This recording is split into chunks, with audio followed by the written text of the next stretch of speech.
नमस्कार. 1 मे महाराष्ट्र दिनाच्या सर्वांना शुभेच्छा. वास्तू ज्योतिषी मित्र आणि ज्योतिषी प्रबोधिनी पुणे यांच्या संयुक्त विद्यमाने आयोजित या व्याख्यानमालेमध्ये मी अतुल कुमार कुलकर्णी आपले सर्वांचे सहर्ष स्वागत करतो. दर आठवड्याला आपण भेटत असतो, पण काही मागच्या काही बुधवारपासून काही अडचणी, तांत्रिक अडचणी आल्यामुळे आपण भेटू शकलो नाही. पण यानंतर आपण बुधवारी भेटणार आहोतच. आज आपण एक विशेष वर्ग आयोजित केलेला आहे, अष्टक वर्ग पद्धती किंवा अष्टक वर्ग ज्योतिष्य. तर अष्टक वर्ग ज्योतिष्यासाठी आपण इथं आमंत्रित केलेलं आहे की प्रदीप पंडित सरांना. प्रदीप पंडित सरांचा अष्टक वर्गावरचा एक डिप्लोमा कोर्स आपण आयोजित केलेला आहे. त्या कोर्सचाच हा डेमो भाग म्हणायला हरकत नाही. मग या कोर्समध्ये जे काही डिप्लोमा इन अष्टक वर्ग असा हा कोर्स आहे. याच्यामध्ये आपण काय शिकणार आहोत तर अष्टक वर्ग म्हणजे काय, पारंपरिक पद्धत आणि अष्टक वर्ग पद्धत याच्यातील फरक, भिन्नाष्टक व सर्वाष्टक कसे तयार करावे किंवा केलेल्या भिन्नाष्टकाचा सर्वाष्टकाचा काय उपयोग करावा, अष्टक वर्गाचं सुद्धा एक यंत्र असतं, ते यंत्र कसं वापरायचं. त्याच्यानंतर विविध विषय जे की ज्योतिषामध्ये आपल्याला अवघड जातात किंवा एका दृष्टिक्षेपामध्ये पाहायचे असतात, तसे म्हणजे आरोग्य, अनारोग्य, धनस्थिती, संतती सौख्य, परदेश गमन, विशेष म्हणजे गुणमिलन. अष्टक वर्गाचं एक विशेष गुणमिलन देखील आहे. हे गुणमिलन देखील आपण या डिप्लोमा कोर्समध्ये शिकणार आहात. त्याच्यानंतर विवाह आहे, विवाह सौख्य आहे, विवाहात काही अडचणी आहेत का, व्यत्यय आहे का, त्याच्यानंतर पुनर्विवाहाचे काही योग आहेत का, जातकाचे किंवा जातिकेचे चारित्र्य कसे आहे, उद्योग, व्यवसाय, कलाकार, खेळाडू, ज्योतिषी होण्याचे देखील योग आपण अष्टक वर्गावरून पाहू शकतो. त्याचप्रमाणे राजकारण आहे, निवडणुका आहे, दशा विचार आहे, गोचर विचार आहे, साडेसाती आहे किंवा राशी भविष्य आहे. ह्या सर्व गोष्टींचा उहापोह किंवा विचार आपण या डिप्लोमा इन अष्टक वर्ग या कार्यशाळेत करणार आहोत. याआधी सरांचे 2 डिप्लोमा कोर्स झालेले आहेत. एक ॲस्ट्रो फायनान्स आणि आत्ता चालू असलेलाच astro gems, diploma in astro gems, diploma in astro finance. या दोन्हीही कार्यशाळेच्या यशानंतरच आता ही कार्यशाळा आपण पुन्हा डिप्लोमा इन अष्टक वर्ग असं करत आहोत. आता विशेष म्हणजे आता या कार्यशाळेचे आपल्याला रेकॉर्डिंग व्हिडिओ तर मिळणारच आहेतच. ज्यांना प्रत्यक्ष हजर राहता येणार नाही त्यांना व्हिडिओची सेवा उपलब्ध असणारच आहे. पण जे जुन्या विद्यार्थ्यांनी आमच्याकडून व्हिडिओ घेतले होते किंवा अष्टक वर्गाचे अधिक ऑफलाईन म्हणा, ऑनलाईन म्हणा, असे क्लास केले होते, अशा सर्वांसाठी आपण काय करणार आहोत तर काही विशेष सूट देणार आहोत. त्या विशेष सूटसाठी आपण माझ्याशी किंवा पंडित सरांशी संपर्क करू शकता. मी आता आपला फार वेळ घेत नाही, आजचा जो मुख्य विषय आहे त्या विषयाकडे वळतो. तर सरांचा परिचय देण्यासाठी मी आधी आमंत्रित करतो केपी तज्ज्ञ श्री भरत चटकर सर यांना. चटकर सर, माईक बंद आहे. नमस्कार. 1 मे महाराष्ट्र दिनाच्या सर्वांना शुभेच्छा. आज आपल्याला लाभलेले वक्ते आदरणीय पंडित सर यांच्या मगाशी कुलकर्णी सरांनी सांगितल्याप्रमाणे डिप्लोमा वरच्या 2 यशस्वी कार्यशाळेनंतर अष्टक वर्गाची कार्यशाळा त्यांचा चालू होत आहे. अष्टक वर्ग महागुरु, अष्टक वर्ग भूषण, रत्न, त्याच्यानंतर अंकशास्त्र अशा अनेक विविध पदव्यांनी विभूषित असलेले पंडित सर यांनी अनेक संस्थांचे संस्थापक अध्यक्ष म्हणून 2 तपाहून जास्त काळ ज्योतिष कार्य त्यांचे चालू आहे. एक लोकप्रिय अध्यापक म्हणूनही ते प्रसिद्ध आहेत. ऑनलाईन पद्धतीने विविध विषयांवर त्यांची व्याख्याने झालेली आहेत. शास्त्रोक्त गणेश उपासना, नर्मदा परिक्रमा, नेताजी बोस, ज्योतिष या विषयावर महाराष्ट्रात तसेच महाराष्ट्राबाहेरही त्यांची अनेक व्याख्याने झाली आहेत. सर्व प्रमुख मासिकांमध्ये, ई मासिकांमध्ये विविध विषयांवर त्यांचे लेख प्रकाशित झाले आहेत. गणपती उपासनेवर गणेश वंदना, नेताजी बोस यांच्यावर झेप वाघाची अशी पुस्तकेही त्यांची प्रसिद्ध आहेत. अशा या चतुरस्र व्यक्तिमत्व लाभलेल्या आदरणीय पंडित सरांना मी आजचा डेमो क्लास जो आहे अष्टक वर्गाविषयी त्याच्यासाठी आमंत्रित करतो. पंडित सर.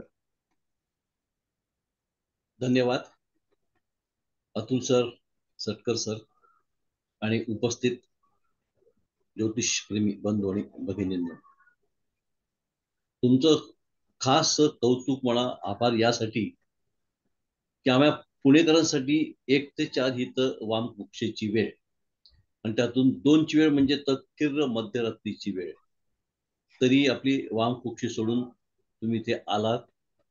आमच्या संस्थेच्या या विषयाच्या प्रेमाखातर त्याबद्दल खरंच मनपूर्वक आभार, कौतुक. आज महाराष्ट्र दिन आहेच, त्याच्या शुभेच्छा. त्याचबरोबर आज चतुर्थी देखील आहे आमच्या बाप्पाची. गणपती बाप्पा मोरया. आधी तुमची माफी मागतो.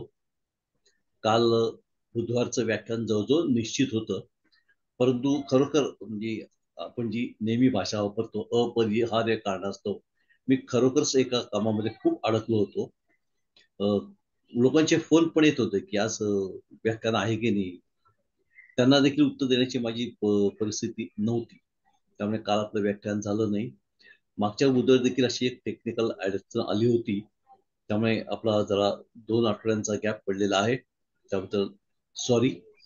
इथून पुढे असं होणार नाही याची आम्ही काळजी घेऊ.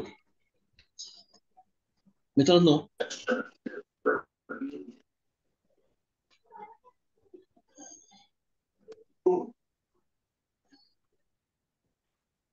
माईक चालू आहे. माईक चालू असला हरकत नाही, पण त्याचा दुष्परिणाम असा की उगीच तुमचं काही खाजगी संभाषण आमच्या कानावर यायचं. तर वैदिक ज्योतिषशास्त्र, ज्याला आपण साध्या सोप्या भाषेमध्ये पारंपरिक म्हणतो, हे वैदिक पारंपरिक सगळ्या ज्योतिष पद्धतींची जननी. 50-60 वर्षापूर्वीच जन्मलेल्या काही पद्धती या वैदिक पद्धतीची काय म्हणतात त्याला महत्व जाणत नाहीत, परंतु सगळ्या पद्धती यच्चयावत या वैदिक पासून निर्माण झालेल्या आहेत. सगळ्या पद्धतींचा पाया हा वैदिक ज्योतिषशास्त्रच आहे. आणि वैदिक ज्योतिषशास्त्र 5-50 नाही हो, हजारो वर्षाची त्याची पूर्वपीठिका आहे. अगदी रामायण महाभारतात काळापर्यंत येऊन आपल्याकडे गणपतीची पत्रिका आहे, मारुतीची आहे, कृष्णाची आहे, रामाची आहे. म्हणजे त्या काळात देखील ज्योतिष, वैदिक ज्योतिष होतं. तर असं हे वैदिक ज्योतिषशास्त्र श्रेष्ठ आहे. पायापासून डोक्यापर्यंत आजकाल अनेक ज्योतिष पद्धती निर्माण झालेल्या आहेत. कोणी कपाळावरून सांगतं, कोणी डोळ्यावरून सांगतं, कोणी हातावरून सांगतं, कोणी तळ पायावरून सांगतं, वगैरे वगैरे. आणि प्रत्येक पद्धत जी वैदिक नंतर निर्माण झाली, या प्रत्येक पद्धतीचे काही प्लस पॉइंट आहेत, काही मायनस पॉइंट देखील आहेत. आणि वैदिक ज्योतिषशास्त्राबद्दल बोलायचं झालं, हजारो वर्षाचं तिचं श्रेष्ठत्व मान्य केलं. या हजारो वर्षामध्ये अनेक लाखो भाकितं या वैदिक पद्धतीने अचूक पद्धतीने सोडवली गेली आहेत, हे देखील आपल्याला माहिती आहे. नवीन नवीन ऍडव्हान्स टेक्निकच्या पद्धती या 50-60 वर्षात आल्या. त्याच्या आधी तर वैदिकच होतं ना, आणि त्या वैदिकच्या आधारेच अनेक लाखो भविष्य वर्तवली गेली, जी बरोबर निघाली. हे झालं प्लस पॉइंट आपल्या वैदिकचं. आणि थोडं वैदिकच्या बाबतीत मायनस बोलायचं झालं, आणि ज्याच्यामुळे त्यावर टीका केली जाते की वैदिक मध्ये नियम भरपूर, नियमाला अपवाद आहे, नियमाला उपनियम आहेत, त्यामुळे गोंधळ होतो. साधा विचार करा, आपल्याला विवाहाचा विचार करायचा आहे. सप्तम स्थान बघा, सप्तमातली रास बघा, सप्तमातला ग्रह बघा, त्या राशीचे ग्रहाचे संबंध बघा, ग्रहाची अवस्था बघा, कोणाची दृष्टी आहे, कोणाचं नक्षत्र आहे. या सगळ्या गोष्टी म्हणजे एक भला मोठा निबंधच तयार होतो, आणि त्यातून मग गोंधळ देखील निर्माण होतो. तरीही ज्योतिषी जी काय पद्धत वापरतो, त्याला आवडतो ती पद्धत तो स्वतः वापरत असल्यामुळे त्याला ती पद्धत श्रेष्ठ वाटते.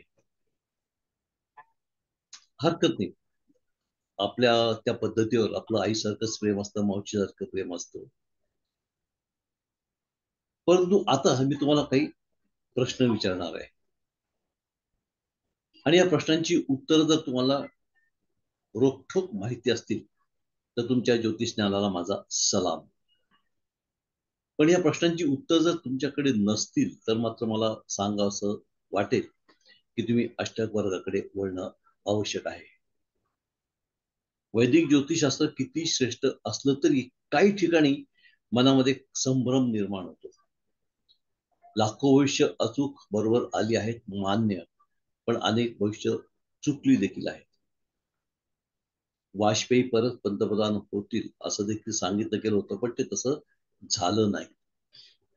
Recording in progress. एक एक साधी गोष्ट, आज शनी मीनेत आहे, काल कुंभेत होता, आज मीनेत आहे. साधारण 15 वर्षांनी तो कर्केत जाईल.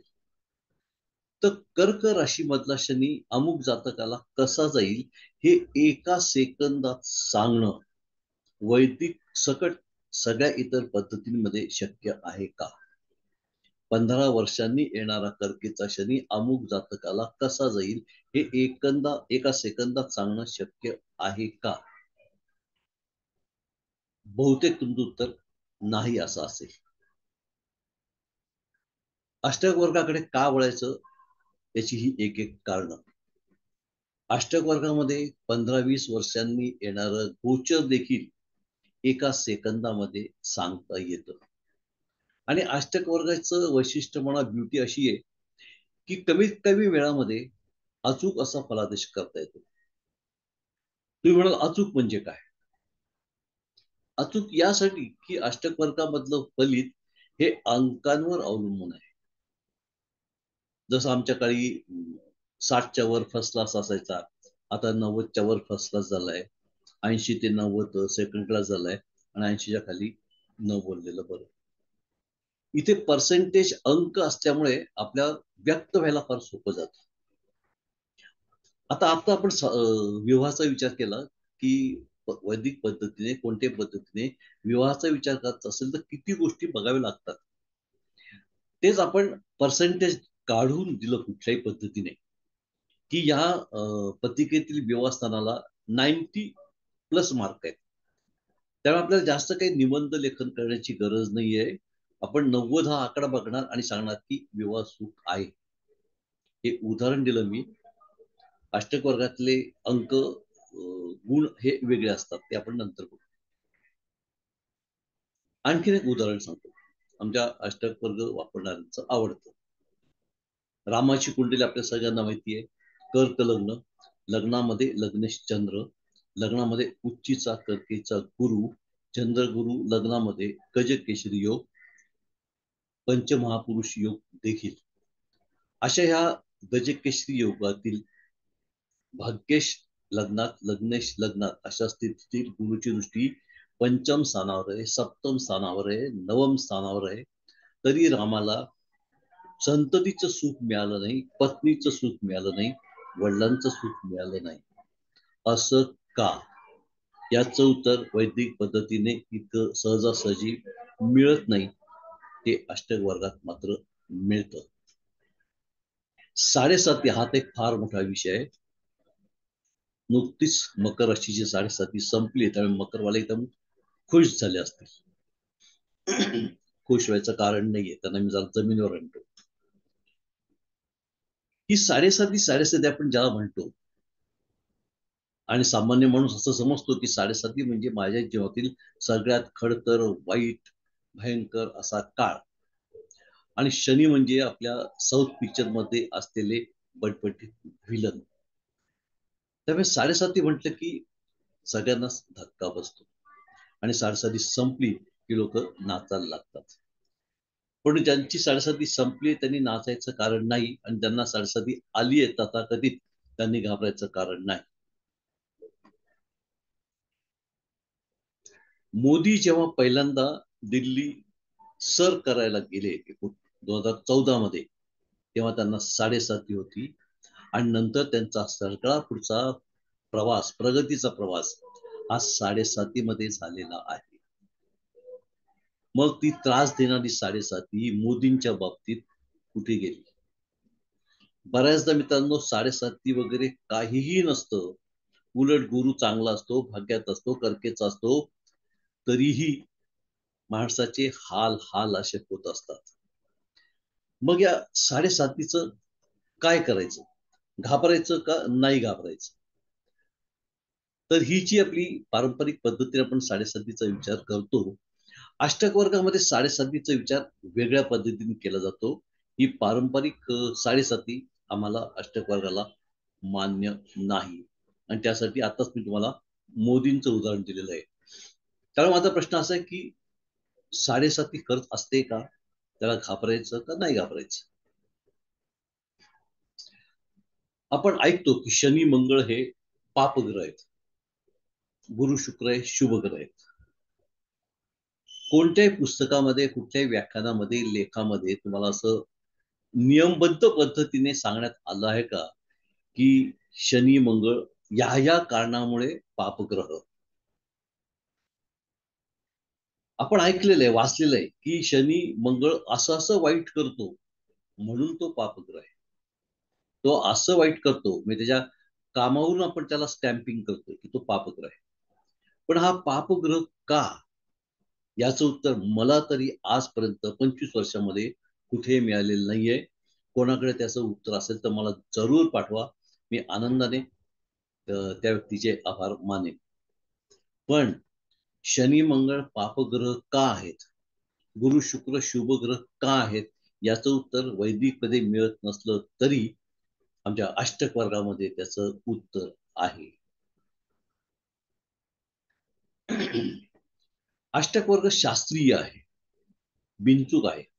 कारण आता सांगितलं की त्याचा बेस हा अंक आहे. अष्टक वर्गामध्ये ग्रहाचं बळ, भावाचं बळ हे अंकामध्ये काढलं जातं, आणि अंक हे निर्विवाद असतात. आम्ही नेहमी उदाहरण देतो, 2 म्हणजे 2. भारतात जा, पाकिस्तानमध्ये जा, अमेरिकेत जा, कुठेही जा, 2 म्हणजे 2.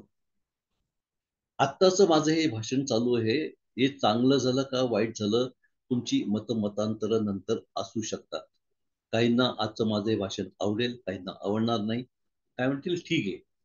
पण आजच्या भाषणाला किती पार्टिसिपंट हजर होते याची एक विशिष्ट फिगर आहे, आणि ही फिगर जगातल्या नामांकित संख्याशास्त्र तज्ञांना आणलं तरी त्यांचं उत्तर एकच येईल. कारण संख्या आहे, संख्येबद्दल वादविवाद दुमत असं काही नसतं. मित्रांनो, आज व्याख्यान करायचं आहे, करतोय मी. आणि काल जरा गडबड झाली होती, त्यामुळे आज मला थोडं टेन्शन आलं होतं. आणि आज मी सगळ्या पार्टिसिपंटची लिस्ट बघतोय, बरेच मोठमोठी मंडळी ते आज आलेली आहेत. त्याच्या आधी थोडं मी माझं भविष्य बघत होतो, आजचा दिवस कसा जाणार आहे, काय जाणार आहे, व्याख्यान चांगलं होणार की नाही. कारण शेवटी मी एक सामान्य माणूस आहे, मला देखील जरा टेन्शन म्हटलं येतच की आजचं व्याख्यान चांगलं झालं पाहिजे असं. तर मी बघत होतो, एका वर्तमानपत्राने सांगितलं सामाजिक संपर्कामध्ये प्रॉब्लेम येतील. आता मी तुमच्याशी बोलतो, हा एक सामाजिक संपर्क आहे, आणि त्या महाशयांच्या म्हणण्याप्रमाणे त्यात कधी प्रॉब्लेम येण्याची शक्यता आहे. माझं मन झालं कट्टू. दुसरं पेपर काढला, आज चांगले सामाजिक संबंध निर्माण होतील. बरं वाटलं, पण विचार केला की हे असं सांगतायत ते तसं सांगतायत. माझी रास्त एकच आहे, आणि मला काय आजकाल मी बऱ्यापैकी मोकळा असल्यामुळे अनेक वर्तमानपत्र मी घेत असतो. माझे एका राशीचं भविष्य या 4 वर्तमानपत्रामध्ये वेगवेगळं होतं. वेगवेगळं असायला हरकत नाही, प्रत्येकाची स्कूल ऑफ थॉट वेगळी असते, पण ते परस्पर विरोधी देखील होतं, आणि हे तुमच्या बाबतीत अनेकदा झालं असेल. एक वर्तमानपत्र उघडावं, आज चांगले वैवाहिक सौख्य मिळेल, लड्डू फुटणे लगते आहे. लगेच दुसरं वर्तमानपत्र उघडावं, विवाह सुखामध्ये मिठाचा खडा पडणार आहे, त्या लड्डू का चुरा होऊन जातो. तर एकच रास, वेगवेगळे भविष्य, आणि ते परस्पर विरोधी. असं का? आपण ज्योतिषाला कला न म्हणता शास्त्र म्हणतो, आणि शास्त्र म्हटलं की नियम आले. मग ह्या राशी भविष्याचे देखील नियम आले. मग त्या नियमाच्या अंतर्गत आपण राशी भविष्य लिहितोय, मग ते असं वेगवेगळं कसं काय येऊ शकतं? राशी भविष्य एकच यायला पाहिजे, ते असं वेगवेगळं काय येतं? तर मित्रांनो, अष्टक वर्गाचं राशी भविष्य वेगळं आहे. आणि अष्टक वर्गाचं राशी भविष्य हे तंतोतंत खरं येतं, कारण ते डायरेक्ट तुमच्याशी वैयक्तिक संबंधित आहे.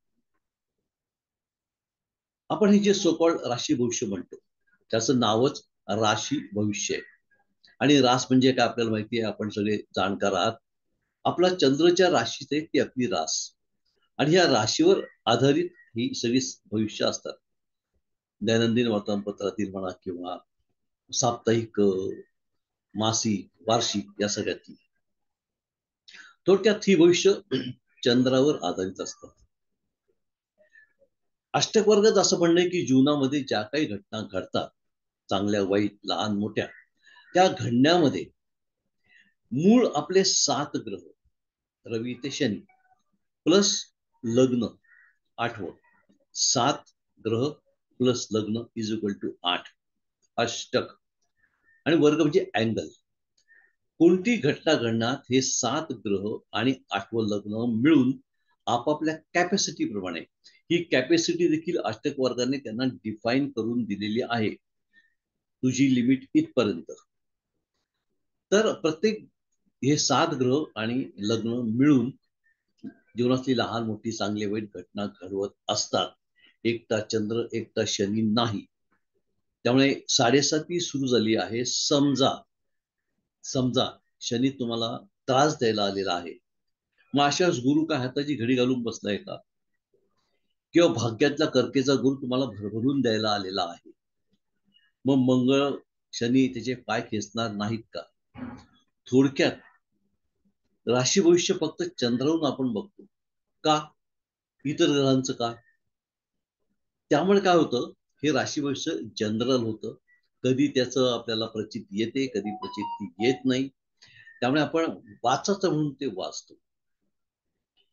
जसं आपण चंद्रावर आधारित राशी भविष्य लिहितो, वाचतो, त्याप्रमाणे सगळ्याच ग्रहांच्या आधारावर भविष्य लिहायला पाहिजे. रवीवरून, मंगळावरून, बुधावरून. पण तसं होत नाही. आपण भविष्य फक्त चंद्रावरून लिहितो. 7 ग्रह आणि लग्न मिळून एक मोठा हिमनग आहे, आणि या हिमनगाचा फक्त 1/8 भाग म्हणजे चंद्र आहे.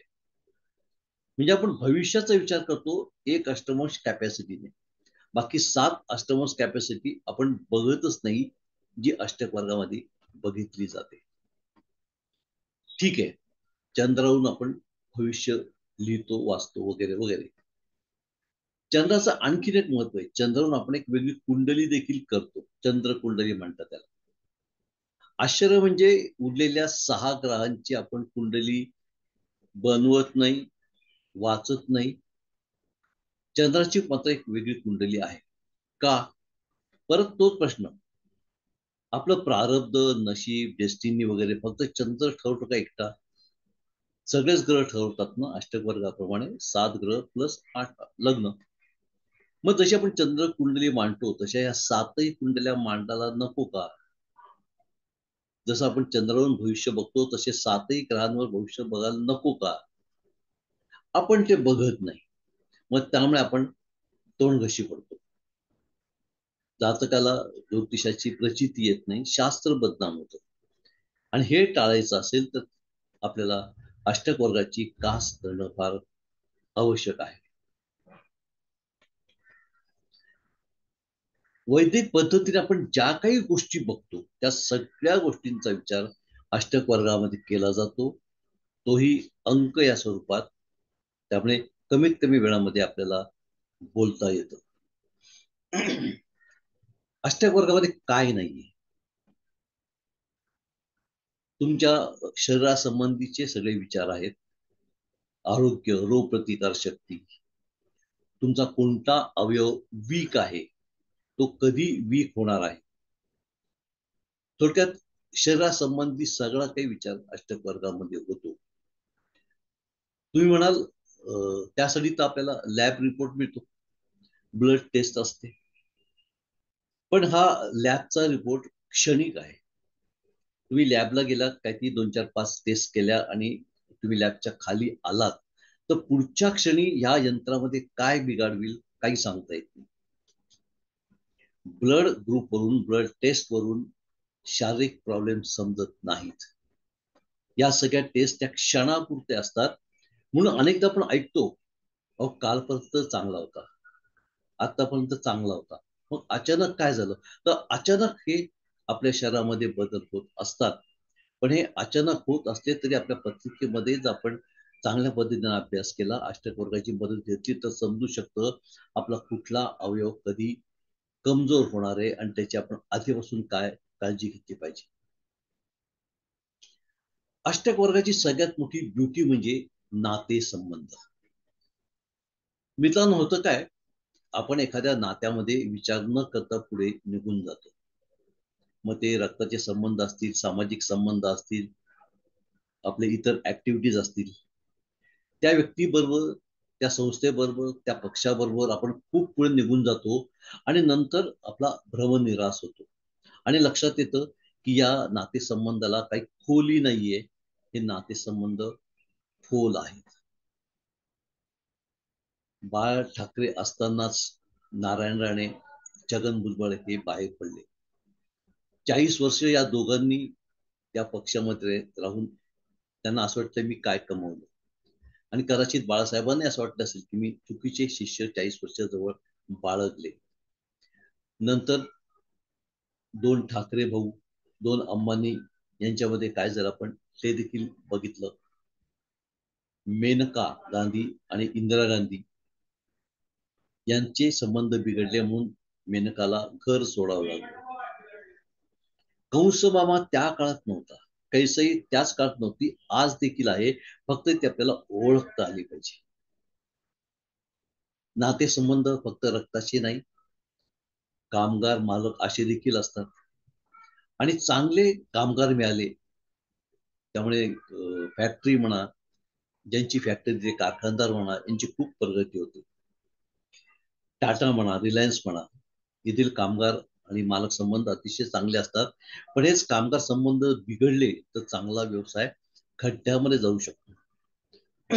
त्यामुळे ज्या नात्याचा मात्र विचार करायचा आहे, त्या नात्यामध्ये आता सांगितल्याप्रमाणे किती अर्थ आहे, हे नातं किती खोल आहे, हे सांगण्याचं काम अष्टक वर्ग अतिशय चांगल्या पद्धतीने करत असतो. आपण सामान्य माणसं, जीवनामध्ये पैसा महत्वाचा आहेच. माझ्या जीवनात किती पैसा आहे हे समजलं ना, मग जरा डोकं शांत होतं की माझ्या जीवनामध्ये खाऊन पिऊन सुखी असा पैसा आहे, माझ्या जीवनामध्ये भरपूर पैसा आहे. त्यामुळे विनाकारण आपण डोक्याला भुंगा लावून घेत नाही. उलट आर्थिक परिस्थिती चांगली दिसत नाहीये, पैशाचा योग्य वापर करा असा आपण सल्ला दिला तर जातक उधळपट्टी न करता पै पैसा वाचवू शकतो आणि संकट टाळू शकतो.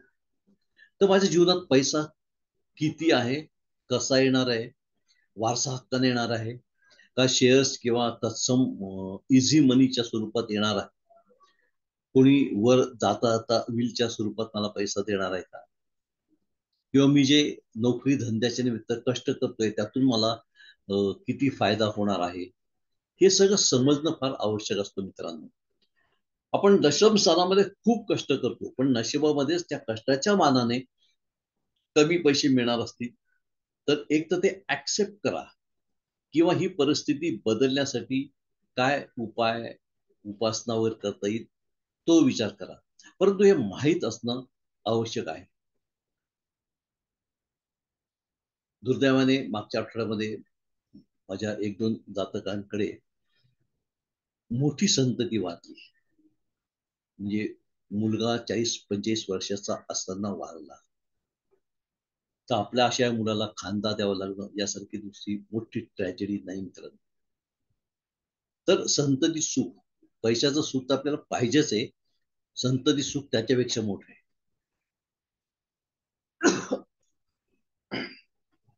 मग माझी पहिली संतती चांगली असेल का दुसरी संतती चांगली असेल, मला पहिला सांभाळणार का दुसरा सांभाळणार, शेवटपर्यंत त्यांचे माझे संबंध कसे असतील. न वाचता आम्ही कोऱ्या कागदावर सही कोणाला देऊ, पहिल्याला का दुसऱ्याला, जास्त माझा काळ कोणाबरोबर जाणार आहे, असे अनेक प्रश्न आहेत ज्यांची उत्तरं अष्टवर्गामध्ये आहेत. इंदिरा गांधींचे त्यावेळची तुम्ही चित्र पाहिले असतील तर त्यांच्याकडे रुद्राक्षमाळ असायची, म्हणजे त्या धार्मिक होत्या, आध्यात्मिक होत्या. आणि असं म्हणतात, अर्थात आपल्यापर्यंत या बातम्या तर म्हणजे कोणीतरी सांगतच येत असतात की इलेक्शन कमिशनर शेषन यांनी इंदिरा गांधींना वेळच्या वेळी सगळे हे धक्के सांगितले होते, पण तरीही इंदिराजींना आपली स्वतःची पत्रिका समजली नाही किंवा सांगितली गेली नाही की तुमच्या पत्रिकेमध्ये दोन्ही मुलांचे अशा पद्धतीने मृत्यू आहेत. त्यांचा खरंच विश्वास होता का, त्यांना सांगितलं गेलं का नाही गेलं हा मुद्दा वेगळा. ईश्वर करो अशी शोकांतिका कोणाच्या आयुष्यात न येवो, पण हे सगळं पत्रिकेत अष्टक वर्गात दिसतं मित्रांनो. प्रेम प्रकरण, प्रेम शुद्ध सात्विक असेल तर प्रेम, आणि नसेल तर मग त्याला आपण प्रकरण म्हणतो, आणखीन खालच्या भाषेमध्ये लफडं म्हणतो. त्या प्रेमाचं रूपांतर विवाहामध्ये होणार आहे का? का काही दिवस वर्षानंतर तुमची रवानगी फ्रीजमध्ये सुटकेसमध्ये होणार आहे? अशा देखील केसेस आपल्याकडे आहे मित्रांनो. आपल्या रोजच्या उठण्या बसण्यामध्ये प्रेम विवाह केला आणि पत्नीचा खून केला, अनेक घटना आहेत. परजात परधर्म हे तर आता कॉमन झालेले आहेत. मुख्यतः हे जातकाच्या स्वतःच्या पत्रिकेत देखील दिसतं. संतती म्हणजे पंचम, मग तिथले कुठले गुण आहेत अष्टवर्गात, त्याप्रमाणे आपल्या संततीचं लग्न कसं होणार आहे काय आपल्याला समजू शकतं. रात्र आपण ते समजून घेतलं पाहिजे वेळच्या वेळी, संतती मोठी होत असतानाच. प्रेमाचं रूपांतर विवाहामध्ये होऊ शकतं, सुखामध्ये होऊ शकतं. प्रेम प्रकरणामध्ये पदरी दुःख देखील पडतं. सोनिया गांधी मोठ्या अपेक्षेने भारतामध्ये आल्या. राजघराण्यातील राजकुमाराशी लग्न झालं होतं, पण नियतीला मान्य नव्हतं. सोनियांच्या पत्रिकेमध्ये विवाह सुख नाहीये हे आमच्या अष्टक वर्गामध्ये क्लिअर कट दिसतं. अर्थात या केसेस मधून आपण मेसेज घेतला पाहिजे. दुर्दैवाने तशा काही गोष्टी आपल्या पत्रिकेमध्ये सौराष्ट्रामध्ये मॅच होत असतील तर आपल्याला सिग्नल मिळतो, आणि तो सिग्नल आपण पकडून काळजी घेतली पाहिजे. विवाह सुख नाही. सोनिया गांधी, नरेंद्र मोदी, वीर सावरकर यांच्या पत्रिकेमध्ये, यांच्या सर्वाष्टकामध्ये क्लिअर कट लक्षात येतंय. वास्तू सुख नाहीये, लवकरच घर सोडावं लागणार आहे. मग ते RSSच्या प्रचारासाठी असेल का काही असेल, का अंदमानच्या 100 वर्षाच्या जन्मठेपेसाठी असेल, पण वास्तूपासून दूर जावं लागणार, हे सगळे योग समजतात. गुणमेलन हा आजकाल एक फार सेन्सिटिव्ह असा विषय झालेला आहे. आपल्या ऋषी मुनींनी हजारो वर्षापूर्वी निर्माण केलेले हे गुणमेलन अतिशय उत्तम आहे. जातकाचे आचार विचार, त्याच्या सवयी छंद वगैरे, शारीरिक परिस्थिती, सगळं काही त्यातून चांगल्या पद्धतीने समजतं. आणि ह्या गुणमेलनाच्या आधारे पंचांगातील परत हजारो लाखो लग्न झाली, त्यातली हजारो लाखो यशस्वी देखील झाली, पण हजारो लाखो यशस्वी झाली नाहीत हे देखील एक सत्य आहे. आणि आजकाल तर घटस्फोटांची संख्या वाढायला लागली आहे. त्यामुळे लक्षात येतं की हे पारंपरिक गुणमेलन ठीक आहे, भले आपल्या ऋषीमुनींनी निर्माण केलं असेल, ते आपल्यापेक्षा लाखभर श्रेष्ठ होते, पण तरी इसमें कुछ भी गडबड आहे. यात काहीतरी सुधारणा झाली पाहिजे, यात काहीतरी चूक आहे हे लक्षात येत आहे, कारण घटस्फोट वाढत चाललेले आहे. मग आपण जर गुणमेलनाकडे एक बोट करतोय, त्यावेळी एक लक्षात ठेवायचं की उरलेली 4 बोट आपल्याकडे आहेत. ठीक आहे, पंचांगातील हे पारंपरिक गुणमेलन आज सदोष वाटतंय, पर्याय द्या. तर अष्टक वर्गामध्ये वेगळं गुणमेलन आहे, अष्टक वर्गाचं वेगळं गुणमेलन आहे. त्यात आपण ABC ग्रेड देतो. आणि अष्टक वर्गाप्रमाणे फार सहजप्रमाणे सोप्या पद्धतीने ही जोडी सुखाने नांदणार आहे का हे समजतं. आणि त्याप्रमाणे आपण त्यांना लग्न करा किंवा लग्न करू नका सांगतो.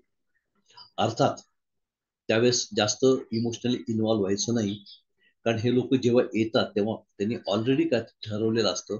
त्यांना फक्त आपला ठप्पा पाहिजे असतो. मग आता सांगितल्याप्रमाणे आपण जास्त इन्व्हॉल्व्ह व्हायचं नाही. फक्त त्यांना सांगायचं की या विवाहामध्ये असे असे धोके आहेत. 6 महिन्यांनी तुम्ही परत माझ्याकडे येऊ नये म्हणून मी आता सांगतो की याच्यामध्ये काय काय धोके आहेत, त्याप्रमाणे तुम्ही काळजी घेतली पाहिजे किंवा ऍक्सेप्ट करा. तर मित्रांनो, अष्टक वर्गाचं वास्तुशास्त्र वेगळं आहे, राशी भविष्य वेगळं आहे, गुणमेलन वेगळं आहे, 7.5 वेगळी आहे. आजकाल धर्माचा, कुटुंबाचा, समाजाचा धाक कमी होत चाललेला आहे आणि विवाहबाह्य संबंध फार वाढायला लागलेले आहेत. माझ्याकडे अनेक केसेस आहेत, त्या बेसवर मी म्हणू शकतो. आपल्या रोजच्या उठण्या बसण्याच्या व्यक्तींमध्ये देखील हे प्रकार आजकाल दिसायला लागलेले आहेत. खरंच काही असं आहे का विचारायला दुसरा पार्टनर येतो. अष्टक वर्गाच्या आधारावर आपण हे सांगू शकतो की असं खरंच आहे का नाही. काही वेळेस नुसता संशय असतो, तसं काही नसतं, पण उगीच पार्टनर डोक्याला भुंगा लावून घेतो. पण तसं जर असेल तर मात्र पत्रिकेमध्ये दिसतं ते कशा पद्धतीने सांगायचं, ते थांबेल का, कसं थांबवायचं हे देखील आपल्या सर्व अष्टकामध्ये समजतं. पण विषय फार गंभीर आहे मित्रांनो.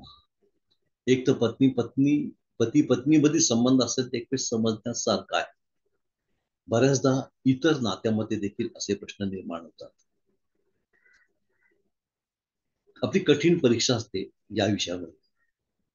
एकदा एक नवरा बायको माझ्याकडे आले होते आणि त्या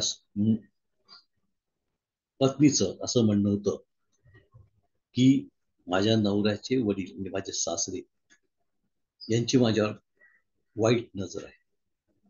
मुलगा शेजारी बसलेला, त्याच्या वडिलांसंबंधी प्रश्न. इथे 2 गोष्टी होऊ शकतात. एक तर ही बाई खोटं बोलते आणि सासऱ्याला बदनाम करते, किंवा ही जे सांगते तेच फॅक्ट आहे आणि हिच्यावर अन्याय होतो. पण इतक्या मोठ्या विषयाचा आपल्याला काय म्हणतात त्याला निकाल द्यायचा असतो मित्रांनो, फार परीक्षा असते. म्हणून अशा वेळेस तुम्ही जी काय पद्धत वापरताय त्या पद्धतीवर तुम्ही निर्णय देऊ शकता. जर तुमची उपासना, तुमचा अभ्यास, अनुभव दांडगा असेल तर. पण या तिघांपैकी एक जरा कमी असेल तर इतक्या मोठ्या विषयावर निर्णय घेण्यापूर्वी तुम्ही दुसऱ्या एखाद्या ज्योतिष पद्धतीचं सेकंड ओपिनियन घेतलं पाहिजे. माझ्या जुन्या मित्रांना माझा हा शब्द आता पाठ झाला असेल, माझी त्रिसूत्री.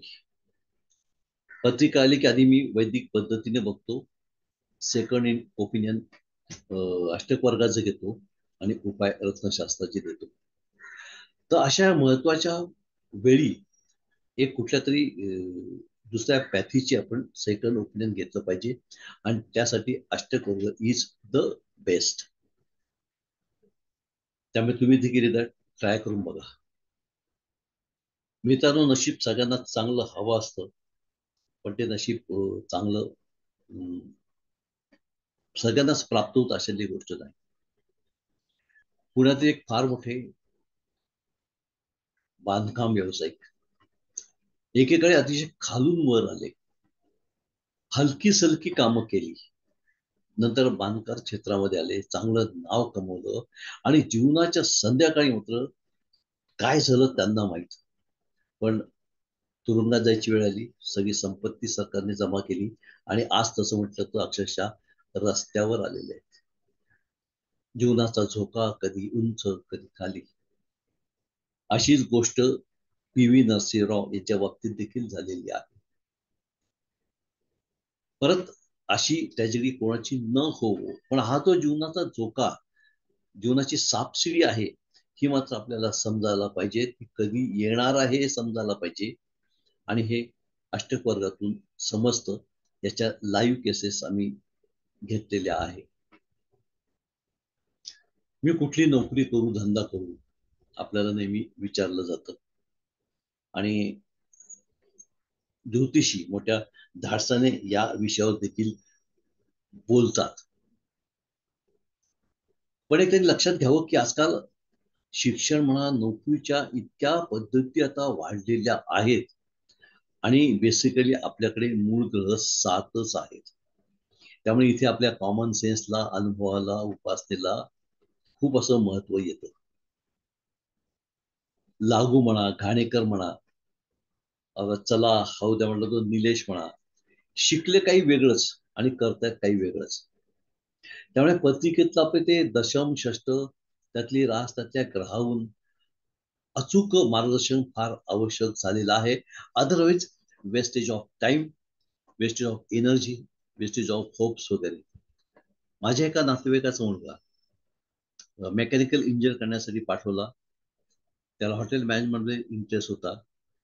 ते मेकॅनिकल इंजिनिअरिंगचे काही वर्ष केली, स्वतःचे वेळ वाया घालवला, वडिलांचे पैसे वाया घालवले आणि शेवटी तो त्यांची लाईन सोडलीच. माझ्या षष्ट दशम स्थानाचा, कर्मस्थानाचा शुक्राशी संबंध आहे. पण माझा आयुष्य संबंध लोखंडी व्यवसायामध्ये गेलेला आहे. त्यामुळे पुढे जाऊन मी कुठला व्यवसाय करणार, कुठला धंदा करणार, याचं योग्य मार्गदर्शन देखील जीवनामध्ये आवश्यक असतं. आजकाल संगीताच्या अनेक स्पर्धा सुरू झालेल्या आहेत, सारेगम वगैरे वगैरे. प्रत्येक पालकांना वाटतं की आपली मुलगी प्रति लता मंगेशकर व्हावी. क्रिकेटचा देखील आजकाल चांगला पैसा आहे, त्यामुळे अनेक पालकांना वाटतं की माझ्या मुलाने प्रति सचिन तेंडुलकर व्हावं. पण सचिन तेंडुलकर यांच्या पत्रिकेमध्ये, लताच्या पत्रिकेमध्ये जे योग आहेत ते माझ्या मुलाच्या मुलीच्या पत्रिकेत आहे का हे आपण बघत नाही. नुसतंच त्याला ह्या क्रिकेट क्लबमध्ये नाव घातलं, त्याला मोठी पॅक दिली, गायन असेल तर हा क्लास, तो क्लास, हा गुरु, तो गुरु करतो. आपण सगळी व्यवस्था करतो. लताच्या कॅसेट 50दा ऐकतो, सचिनची गेम व्हिडिओवर 50दा बघतो. पण त्या दोघांच्या पत्रिका कशा आहे, आपल्या मुलाची पत्रिका कशी आहे हे आपण बघत नाही, जे आमच्या अष्टक वर्गामध्ये क्लिअर कट सांगितलं जातं. मदर इंडिया आमच्या काळाचा सिनेमा आहे. त्याच्यामध्ये नर्गिस आणि सुनील दत्त काम करत होते, आई आणि मुलाचं. एका आगीमध्ये सुनील दत्त नर्गिसला वाचवतो, त्यांच्यात प्रेम निर्माण होतं आणि त्यांचं लग्न झालं नंतर. तर प्रेम, आग आणि लग्न हे तीनही घटक सुनील दत्त आणि नर्गिस यांच्या सर्वाष्टकामध्ये क्लिअर कट दिसून येतात. मित्रांनो, आमच्या वयाच्या व्यक्तींना एक चिंता असते, माझी जीवनाची संध्याकाळ कशी जाणार, आरोग्याच्या दृष्टीने, पैशाच्या दृष्टीने, संतती बघणार का नाही बघणार, माझं कसं होणार. तर तुमच्या जीवनाची संध्याकाळ कशी जाणार? तुम्हाला भारतामध्ये चांगले दिवस आहेत का, परदेशामध्ये चांगले दिवस आहेत, या बाबतीत देखील अष्टक वर्गामध्ये चांगलं मार्गदर्शन होतं. आणि आम्ही काही पत्रिकेमध्ये असं लक्षात येतं की जीवनाची संध्याकाळ उत्तम आहे. मग आम्ही त्यांना सांगतो काही काळजी करू नका, सर्व काही व्यवस्थित होणार आहे, चिंता करू नका, आयुष्य एन्जॉय करा. आणि जे लोक आयुष्य जरा जास्त एन्जॉय करतायत आणि पत्रिकेमध्ये रेड सिग्नल दिसतोय, मग आम्ही त्यांना सांगतो जरा उड्या मारणं कमी करा, सिरियसली घ्या. शरीर, पैसा, सगळं काही नातेसंबंध योग्य पद्धतीने वापरा, थोडेसे साचवून ठेवा. तर मला जे आठवलं ते मी सगळे आपले जीवनातील घटना मी तुम्हाला सांगितल्या की या सगळ्यांच्या बाबतीत आपण अष्टक वर्गावरून फार चांगल्या प्रकारचं आपल्याला मार्गदर्शन मिळू शकतं. या माझ्या बोलण्याच्या ओघात मी अनेक प्रश्न तुम्हाला विचारले आणि या प्रश्नांची अचूक उत्तर तुमच्याकडे असतील तर मी सुरुवातीलाच सांगितलं, तुमच्या ज्ञानाला माझा सलाम. पण या अनेक प्रश्नांची उत्तर जर तुमच्याकडे नसतील तर मात्र या प्रश्नांच्या उत्तरासाठी तुम्ही ताबडतोब अष्टक वर्ग शिकणं अतिशय आवश्यक आहे. तुम्ही म्हणाल तुम्ही आता जे काय प्रश्न उपस्थित केले या सगळ्यांची उत्तरं तर वैदिकने पण देता येतात, इतर पद्धतीने पण देता येतात. करेक्ट. पण वैदिक पद्धतीने किंवा इतर पद्धतीने उत्तर देताना लागणारा अवधी हा अष्टक वर्गामध्ये काही मिनिटामध्ये सेकंदावर येतो. घटस्फोट होणार आहे का, तुम्हाला निर्णय घ्यायला कमीत कमी अर्धा तास लागेल सगळी पत्रिका बघायला, हा निर्णय आम्ही काही सेकंदामध्ये घेऊ शकतो अष्टक वर्गावर. कारण त्याकडे अंक बोलतात आणि अंक अचूक असतात. त्यामुळे उत्तर कुठल्याही पद्धतीने मिळू शकतात, कमीत कमी वेळात ती मिळाली पाहिजे आणि ती अचूक असली पाहिजे. आणखी एक चांगली गोष्ट अष्टक वर्गाच्या बाबतीत की हे अतिशय साधं सोपं असं शास्त्र आहे.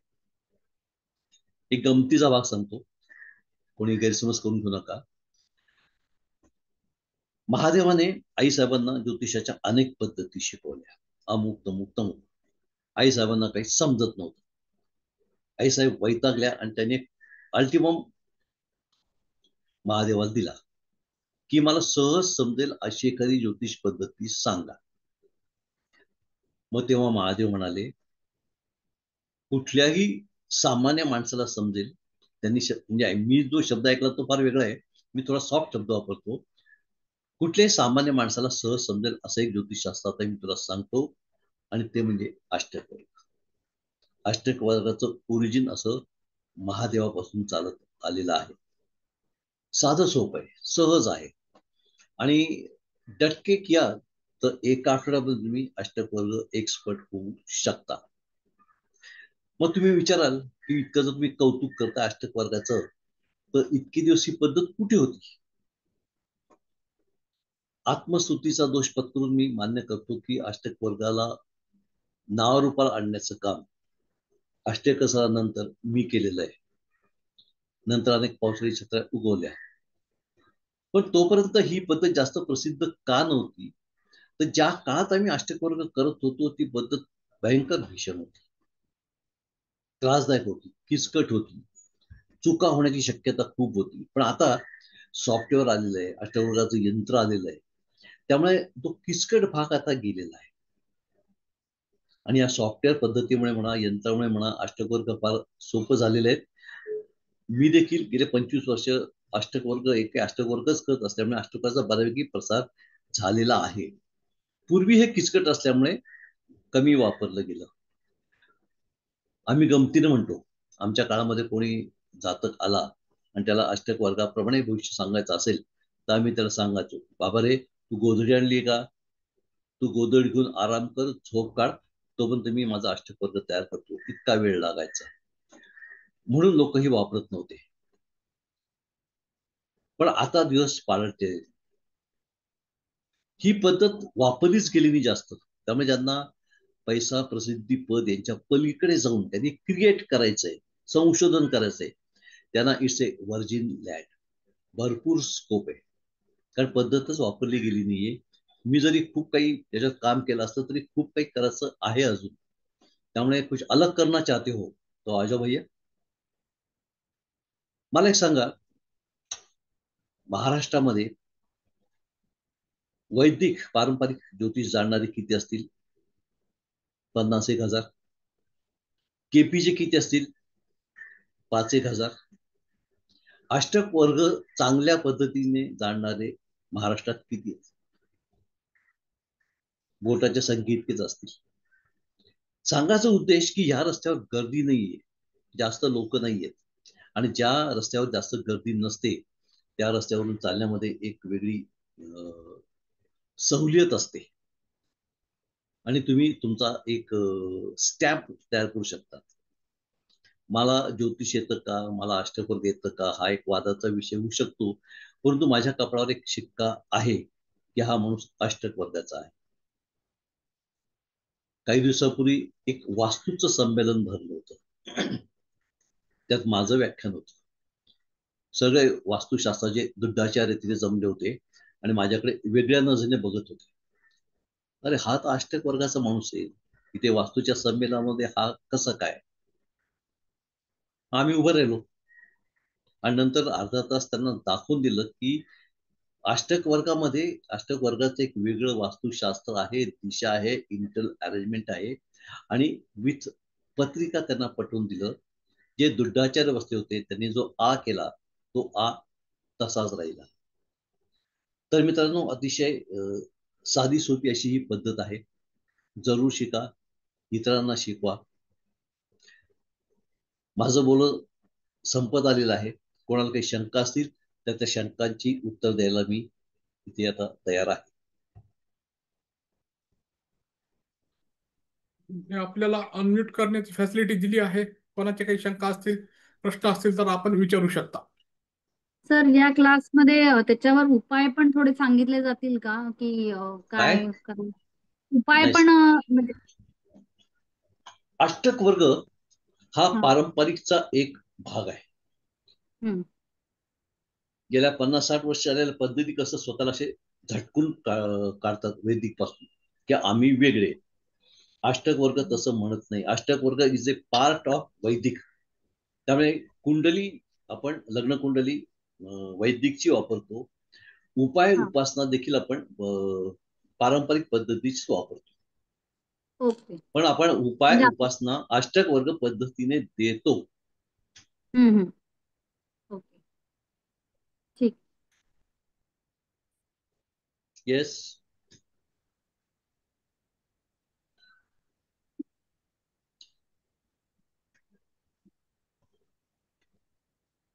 अजून काही प्रश्न आहेत कोणाचे? तुमच्या सगळ्यांची मी शनिवारी दुपारी वाट बघतोय आपल्या डिप्लोमा इन अष्टक वर्ग या कार्यशाळेसाठी. जरूर या.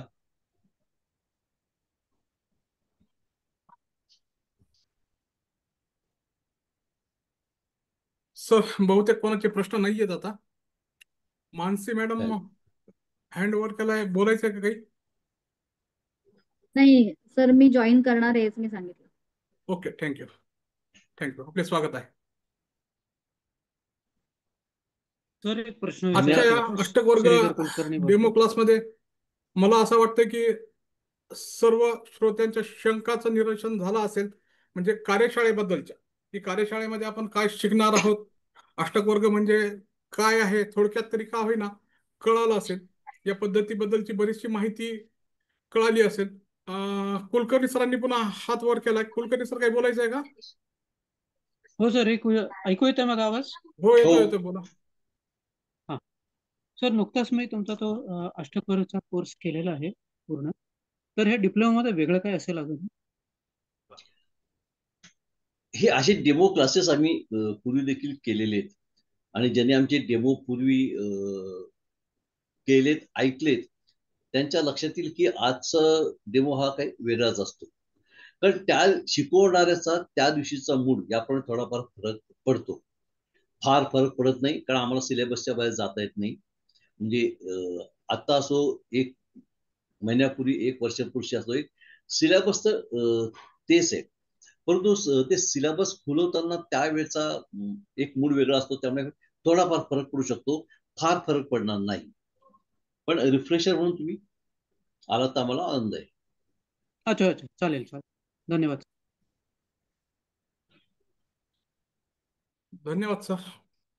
अजून कोणाचे काही प्रश्न असतील तर सांगा, आपण सरांना विनंती करू तसं प्रश्नांची उत्तर देण्याची. तर अष्टक वर्गाचा उपयोग आपण रत्न सुचवताना पण होऊ शकेल ना आपल्याला? अष्टक वर्गाच्या बेसिस आपण रत्न सुचवू शकतो. अष्टक वर्ग काय सांगणार की पत्रिकेमध्ये काय बिघडलेलं आहे ओके, बर. आणि त्या बेसिस आपण रत्न सांगणार. ओके, म्हणजे एक आपल्या पत्रिकेत लग्न काय कुंडली. पत्रिकेत काय बिघडलेलं आहे हम्म. हे वैदिकने बघता येतं, पण त्यासाठी जो वेळ लागतो आणि त्या हा हा. नियमांचं जे संबंध चक्रव्यूह असतं त्याला आपण जे अडकून पडतो, इथे हम्म. त्यामुळे हे सगळं सोपं होतं. हम्म. हा एक फरक आहे. आणि म्हणजे रिचेक पण होऊ शकतं असं, की आपण जे विचार करतोय त्याला एक रिचेकिंग पण अष्टक वर्गात होऊ शकेल ना? हो. आता एखाद्या व्यक्तीचं पूर्ण आयुष्य आपल्याला माहिती आहे. हा हा. मोदींचं आयुष्य जवळजवळ आता सगळ्यांना माहिती आहे. तर हम्म. मोदींच्या पत्रिकेमध्ये, मोदीच्या सर्वाष्टकामध्ये मोदींचं आयुष्य 200% दिसून येतं. हम्म. सोनिया गांधींचं आयुष्य 200% दिसून येतं सर्वाष्टकामध्ये. ओके, ठीक आहे.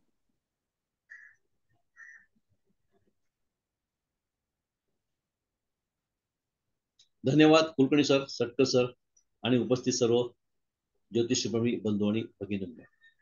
भेटूया शनिवारी. धन्यवाद सर. मी आता सटकर सरांना विनंती करतो, त्यांनी आभार प्रदर्शन करावेत. नमस्कार. आपल्याला दर बुधवारी व्यासपीठ उपलब्ध करून देणारे वास्तू ज्योतिष मित्र छत्रपती संभाजीनगर व ज्योतिष प्रबोधिनी पुणे यांचे मी आभार मानतो. आज आपल्याला लाभलेले वक्ते ज्यांनी अष्टक वर्गचा ते डिप्लोमा क्लास घेणार आहेत त्यांना शुभेच्छा. व आज त्यांचे आपल्याला त्या डेमो म्हणजे अष्टक वर्गामध्ये कुठले विषय अंतर्भूत केले जातील याविषयी बहुमोल मार्गदर्शन किंवा आपल्याला एक चांगली माहिती दिली, त्यांचे आभार मानतो. उपस्थित सर्व ज्योतिष प्रेमींचे आभार मानतो. धन्यवाद. एक मिनिट, एक निवेदन करायचं राहिलेलं आहे. हा सर. अनेक अमराठी लोकांनी आम्हाला विनंती केली की आम्हाला तुमच्या सगळ्या प्रकारच्या कार्यक्रमामध्ये सहभागी व्हायचं असतं, परंतु आम्ही अनेक वर्ष महाराष्ट्रात असलो तरी थोडं मराठी समजायला आम्हाला अडचण येते किंवा आम्ही महाराष्ट्रातच राहत नाहीये, त्यामुळे आम्हाला मराठीची अडचण आहे. तर आमच्यासाठी तुम्ही हिंदीमध्ये कार्यक्रम सुरू करा. तर त्याप्रमाणे लवकरच आपले हे जे काय व्याख्यानं आहेत ही आपण आता हिंदीमध्ये देखील सुरू करणार आहोत. त्यामुळे तुमच्यापैकी कोणी चांगल्या प्रकारे हिंदीमध्ये बोलू शकत असेल त्यांनी कुलकर्णी सरांशी संपर्क साधावा. आपली हिंदीची व्याख्यानमाला आता लवकरच सुरू होत आहे. धन्यवाद. धन्यवाद सर. आता आम्ही आपल्याच परवानगीने मीटिंग एंड करतो सर. धन्यवाद. धन्यवाद. Thank you sir. थँक्यू.